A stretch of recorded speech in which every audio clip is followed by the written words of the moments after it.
அனைவருக்கும் வணக்கம். இப்பொழுது நாம் இதழியலில் செய்தி என்றால் என்ன, செய்தியினுடைய வகைகள் என்ன என்பதை பற்றி இப்பொழுது நாம் காண்போம். செய்தித்தாளின் மூலப்பொருள் செய்தி. செய்தி இல்லை என்றால் செய்தித்தாள் இல்லை. செய்தி என்ற சொல்லுக்கு தரும் விளக்கம் செய்தியை புரிந்து கொள்ள உதவுகின்றது.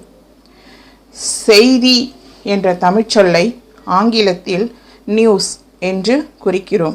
நியூஸ் என்ற ஆங்கில சொல் 4 ஆங்கில எழுத்துக்களால் ஆனது. 4 எழுத்துக்களும் 4 திசைகளை குறிக்கின்றன. N என்ற எழுத்து வடக்கு திசையை குறிக்கின்றது, அதாவது நார்த். E என்ற எழுத்து கிழக்கு திசையை குறிக்கிறது, ஈஸ்ட். W என்ற எழுத்து மேற்கு திசையை குறிக்கிறது, வெஸ்ட். S என்ற எழுத்து தெற்கு திசையை குறிக்கின்றது, சவுத். அதாவது 4 திசைகளில் இருந்தும் பெறப்படுவது செய்தி என்ற பொருளில் திசைகளை குறிக்கும் சொற்களின் முதல் எழுத்துக்களை கொண்டு நியூஸ் என்ற ஆங்கில சொல் உருவானதாக கூறுவார்கள். அதனுடைய பொருள் நியூ என்றால் புதியது என்று பொருள். இதனை பன்மையில் கூறும்பொழுது நியூஸ், அதாவது புதியன என்று பொருள்படுகிறது. புகழ்பெற்ற சாம்பர்ஸ் ஆங்கில அகராதி நியூஸ் என்ற ஆங்கில சொல்லுக்கு புதிதாக கேட்கப்படுகின்ற ஒன்று, இப்பொழுதுதான் நடைபெற்ற ஏதாவது ஒன்றை பற்றிய முதல் தகவல் என்று விளக்கம் தருகின்றது. செய்தி என்ற சொல்லுக்கு பல இலக்கணம் வகுக்க முயன்றனர். ஆனால் எந்த இலக்கணமும் முழுமையானதாக அமையவில்லை. செய்திக்கு தரும் விளக்கம் நாட்டிற்கு நாடு வேறுபடுகின்றது. செய்தி பற்றிய விளக்கங்கள் சில. எதனையாவது வெளிக்காட்டுவது செய்தி.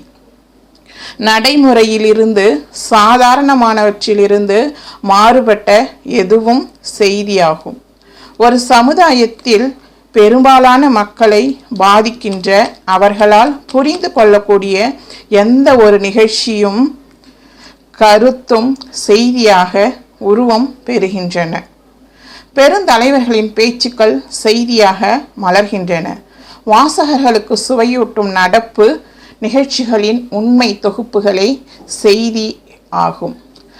பழமையான ஒரு விளக்கம் ஒன்று கூறுவார்கள். பல ஆண்டுகாலமாக நாய் மனிதனை கடித்தால் அது செய்தி அல்ல, ஆனால் மனிதன் நாயை கடித்தால் அது செய்தி என்று ஒரு ஆங்கில ஆசிரியர் கூறியதையும் செய்திக்கு விளக்கமாக பலரும் கூறுவது உண்டு. செய்தியினுடைய வகைகள். குற்ற செய்திகள். நாம் செய்தியினுடைய தகவல்களை கொண்டு அவற்றை பல்வேறு வகையாக பிரிக்கலாம். அவற்றில் குற்ற செய்திகள், அரசு செய்திகள், நீதிமன்ற செய்திகள், சட்டமன்ற நாடாளுமன்ற செய்திகள், பொருளாதார செய்திகள், விளையாட்டு செய்திகள் என்று நிறைய செய்திகள் உள்ளன. அவற்றில் சிலவற்றில் சில குறிப்புகளை மட்டும் பார்ப்போம். குற்ற செய்திகள். குற்ற செய்திகள் இடம்பெறாத செய்தித்தாள்களே இல்லை என்று கூறும் அளவுக்கு குற்ற செய்திகள் முக்கிய அங்கம் வகிக்கின்றன. குற்ற செய்திகளை கதைகள் போல் அமைவதால் அவற்றை படிப்பதில் வாசகர்கள் மிகுந்த ஆர்வம் காட்டுகின்றனர். பொதுவாக சட்டத்திற்கு எதிராகவோ மீறியோ புறம்பாகவோ செய்யும் எந்த செயலையும் குற்றம் என்கின்றோம். சட்டப்படி தண்டனைக்குரிய எந்த செயலும் குற்றமாகிறது. திருட்டு, கொலை, கொள்ளை, கற்பழிப்பு, விபத்து, ஏமாற்றுவது, அதிகாரத்தை தவறாக பயன்படுத்துவது, அடிதடி, லஞ்சம் வாங்குவது போன்றவையெல்லாம் குற்றங்களாகின்றன. இவைகள் பற்றிய விவரங்களை செய்தித்தாள்களில் வெளியிடும் பொழுது அவை குற்ற செய்தியாகின்றன. குற்ற செய்திகளை வெளியிடும் பொழுது தக்க ஆதாரத்துடன் வெளியிட வேண்டும். ஐயப்பாட்டிற்குரிய எதனையும் செய்தியாக வெளியிட கூடாது. தீர விசாரித்து அறிந்தவற்றை, உண்மையானவற்றை எழுத வேண்டும். ஊகங்களுக்கு குற்ற செய்தியில் இடம் இல்லை. கற்பனை கலக்காத நாடக பாங்கில் குற்ற செய்தியை கூறலாம். நீதிமன்றங்கள், காவல் நிலையங்கள், மருத்துவ நிலையங்கள், தீயணைப்பு நிலையங்கள் ஆகியவற்றோடு தொடர்பு கொண்டு குற்ற செய்திகளை விசாரித்து அறிவார்கள். சட்டம், பண்பாடு, அறம், மரபு, நாகரிகம் ஆகிய உணர்வுகளோடு குற்ற செய்திகளை எழுதுவதும் வெளியிடுவதும் தேவையாகும். அடுத்து அரசு செய்திகள். அரசின் கொள்கைகளும் நடைமுறைகளும் செயல் திட்டங்களும் மக்களின் வாழ்க்கையில் விளைவுகளை ஏற்படுத்துகின்றன. அரசுக்கும் மக்களுக்கும் இடையே இணைப்பு பாலமாக இருந்து அரசின் நடவடிக்கைகளை மக்களுக்கும் மக்களின் எதிர்பார்ப்புகளை அரசுக்கும் எடுத்து கூறும் பணியை செய்தித்தாள்கள் செய்து வருகின்றன. பொதுவாக தகவல் மக்கள் தொடர்பு துறை அமைச்சகங்களின் செய்தி கூட்டங்கள், செயலர்கள், துறை தலைவர்கள் கொடுக்கும் பேட்டிகள், அரசு நடத்தும் இதழ்கள், அரசிடம் செல்லும் தூது குழுக்கள், செய்தி கசிவுகள் அதாவது லீக்கேஜ் ஆகியவற்றின் மூலம் அரசின் செய்திகள் பத்திரிகைகளுக்கு கிடைக்கின்றன. ஒவ்வொரு அமைச்சகமும் தேவையை ஒட்டி செய்தியாளர் கூட்டங்களை நடத்தி தங்களது கொள்கைகளை அறிவிக்கின்றது. தலைமை அமைச்சரும் பிற அமைச்சர்களும் தேவைப்படும் பொழுது செய்தியாளர்களை அழைத்து செய்திகளை தருகின்றனர். பொதுவாக அரசு செய்திகளை வழங்க 3 வழிமுறைகள் பின்பற்றப்படுகின்றன. 1 பத்திரிகை கடிதம், பத்திரிகை குறிப்பு, பத்திரிகை வெளியீடு என்ற 3 ஆகும். அடுத்து நீதிமன்ற செய்திகள். மனித ஆர்வத்தை தூண்டுகின்ற வகையில் நீதிமன்றங்களில் வழக்குகள் அன்றாடம் நடைபெறுகின்றன. அப்படிப்பட்ட வழக்குகளின் விவரங்களையும் தீர்ப்புகளையும் அறிய மக்கள் ஆர்வமாக இருக்கின்றனர். அதனால் செய்தித்தாள்கள் அவற்றை செய்திகளாக வெளியிடுகின்றன. மேலும் சுவையான வழக்குகள் நல்ல வர்ணனையுடன் கட்டுரையாக இடம்பெறும் பொழுது வாசகர்களுக்கு அவை நல்ல தீனியாக அமைகின்றன. நீதிமன்ற வழக்குகளை பற்றி செய்தித்தாள்கள் எழுதும் பொழுது மிக கவனமாக இருக்க வேண்டும். நீதிமன்ற அவமதிப்புக்கு ஆளாகாமலும் வழக்கின் போக்கினையோ வழக்கோடு தொடர்பு கொண்டவர்களையோ எந்த வகையிலும் பாதிக்காமலும் செய்திகளை எழுத வேண்டும். சட்ட கலை சொற்களை அப்படியே பயன்படுத்தக்கூடாது. வேண்டிய விளக்கங்களுடன் சாதாரண மக்களும் புரிந்து கொள்ளும் வகையில் சொற்களை பயன்படுத்தி வழக்கு மன்ற செய்திகளை எழுத வேண்டும். அடுத்து சட்டமன்ற நாடாளுமன்ற செய்திகள். மக்களாட்சி செம்மையாக நடைபெற சட்டப்பேரவையிலும் நாடாளுமன்றத்திலும் என்ன நடைபெறுகின்றன என்பதை மக்கள் தெரிந்து கொள்ள வேண்டும். அதனால் இவற்றின் செய்திகளை வெளியிடுவது இதழ்களின் முக்கிய கடமையாகின்றது. சட்டப்பேரவை நாடாளுமன்ற செய்திகளை திரட்டுகின்ற செய்தியாளர்கள் அவைகளின் அமைப்பு முறைகளையும் நடைமுறைகளையும் நன்கு அறிந்து செயல்பட வேண்டும். தீர்மானங்களின் மீதும் மசோதாக்களின் மீதும் நடைபெறக்கூடிய விவாதங்களையும் அமைச்சர்களின் பதில் உரைகளையும் தீர்மானங்கள் மசோதாக்கள் நிறைவேற்றுவதனையும் செய்தியாளர் நன்கு கவனித்து செய்திகளாக மக்களுக்கு வழங்க வேண்டும். சட்டமன்ற நாடாளுமன்ற செய்திகளை எழுதும் பொழுது அவைகளின் நடைமுறைகளையும் சட்டங்களையும் அறிந்து எழுத வேண்டும். அவை தலைவர் பதிவேட்டில் இருந்து நீக்கிய நிகழ்ச்சியை செய்தியாக வெளியிடக்கூடாது. மீறி வெளியிட்டால் தண்டனைக்கு ஆட்பட நேரிடும். அடுத்து பொருளாதார செய்திகள். மக்களுக்கு மிகவும் பயன்படக்கூடிய நிலையில் செய்தித்தாள்கள் இடம்பெறும் செய்திகளில் பொருளாதார செய்தியும் ஒன்றாகும். நாட்டின் முன்னேற்ற செய்திகளோடு சேர்ந்தவைகளாக பொருளாதாரம் தொடர்பான புள்ளி விவரங்களும் அவற்றின் விளக்கங்களும் அமைகின்றன. பொருளாதார செய்திகளை புள்ளி விவரங்களையும் சாதாரண மக்களுக்கு புரிந்து கொள்கின்ற வகையில் எளிமைப்படுத்தி விளக்கங்களுடன் வெளியிட வேண்டும். புள்ளி விவரங்களை மிகுதியாக கூறி வாசகர்களை குழப்பக்கூடாது. பொருளாதார செய்திகளை எழுதுகின்ற செய்தியாளருக்கு பொருளியல் பற்றிய அடிப்படை அறிவு தேவை.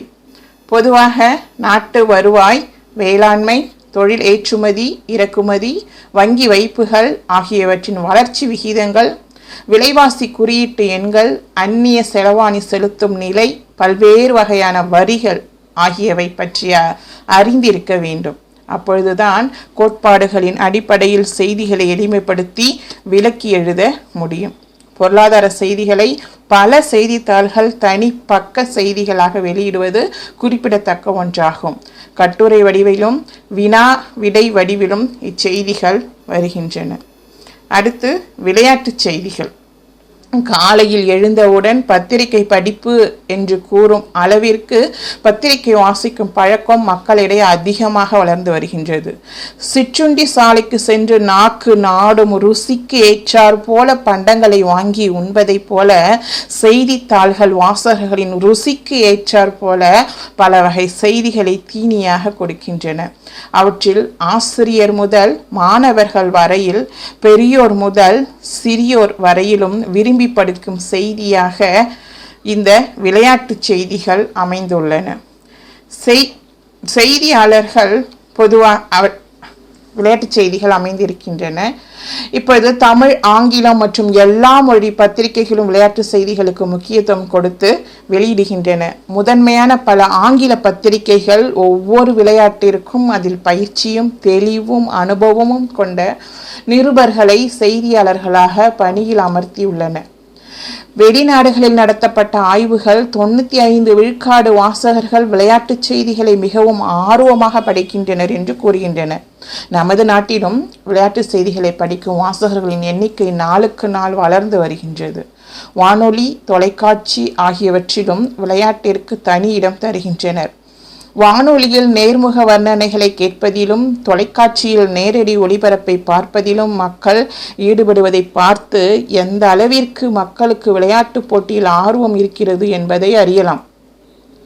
விளையாட்டு செய்திகளை எழுதுகின்ற செய்தியாளர்கள் பல்வேறு விளையாட்டுகளை பற்றியும் அவற்றின் விதிமுறைகளை பற்றியும் பயன்படுத்தப்படும் கலைச்சொற்களை பற்றியும் நன்கு தெரிந்திருக்க வேண்டும்.